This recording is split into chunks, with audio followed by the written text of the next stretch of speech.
The paradise-like land of Kumandra is disturbed by the Druun, evil spirits who turn humans and dragons into stone. The mighty last dragon Sisu fought with all his might by turning his magic into gems and expelled the Druun, thereby reviving the people of Kumandra, but strangely not including the dragons. The Sisu gem is hotly contested because it is thought to provide fertility, prosperity, and weapons to the tribe that holds it.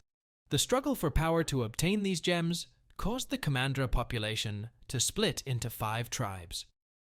These are the Fang, Heart, Back, Claw, and Tail tribes, named for their placement along a dragon-shaped river.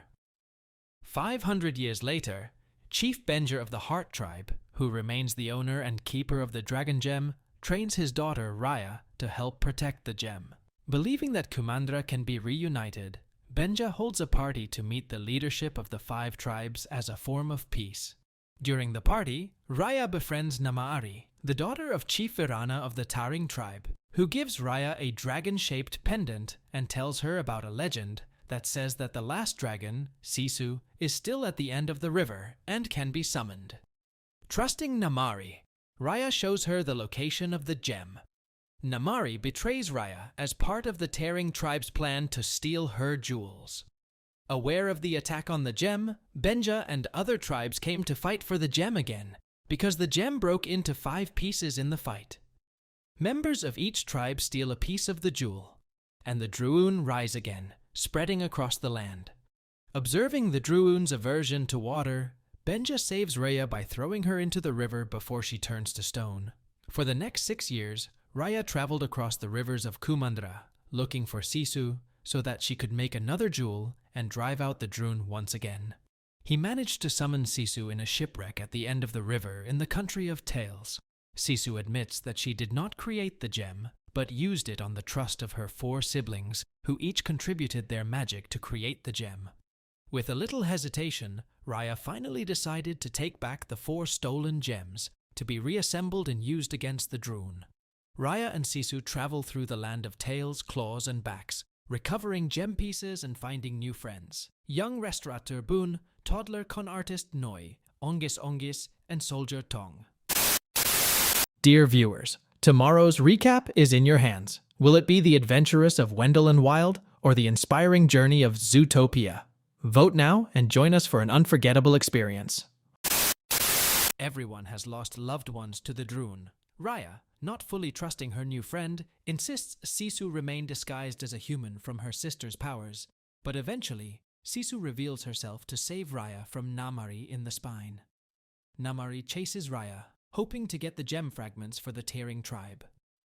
While in the land of the Fangs, Sisu persuades Raya to try to ally with Namaari rather than steal the latter's jewel. As a sign of trust, Raya returns the pendant that Namaari gave her many years ago.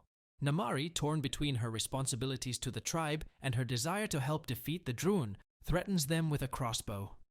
Sisu tries to calm Namaari, but Raya, worried that Namaari will shoot an arrow at Sisu, accidentally attacks her with her sword, causing Namaari to be shocked, open fire, and kill Sisu. Sisu's death caused the water to disappear from the canals protecting the land of Taring, ultimately allowing the Druun to take control of the region. Raya angrily chases after Namaari, whom she finds while mourning because Chief Virana has become a stone. Raya and Namaari fight while the others use the gem pieces to evacuate the residents of Taring. Raya defeats and prepares to kill Namaari, but stops after realizing her own role in Sisu's death due to her inability to trust others. Raya and Namaari leave to help the others. As the Druun increase and threaten her group, Raya remembers how trust allowed Sisu to save the world.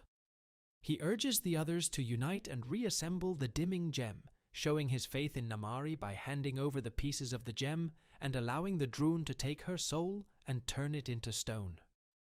The rest just followed, and Namaari reassembled the gem so that it was intact before the Druun turned it into stone too. The dragon gem is reassembled and the Druun are defeated.